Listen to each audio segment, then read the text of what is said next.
তিনটে সদকা যদি কেউ দুনিয়াতে রেখে যায়, কিয়ামতের সকাল পর্যন্ত নেকি পাবে।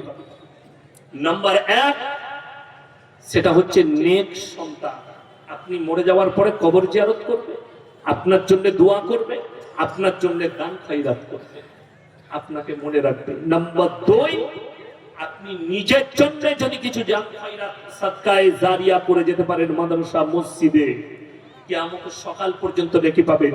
নাম্বার 3, খায়রুকুম মান তাআল্লামাল কুরআনা আল্লামাহু, যারা ইলম হাসিল করবে এবং অপরের কাছে পৌঁছাবে, যারা ইলম ছড়াবে পৃথিবীর বুকে, এই সাদকাটা কিয়ামতের সকাল পর্যন্ত পাবে।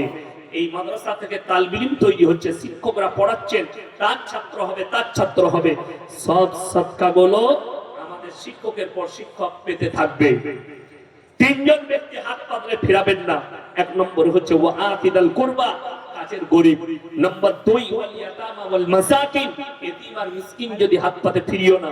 ওয়াবনাস সাবিল ওয়ালা তুবাদ্দির তাবদীরা, আর মুসাফির যদি হাত পাতে তার হাতকে ফিরিও না।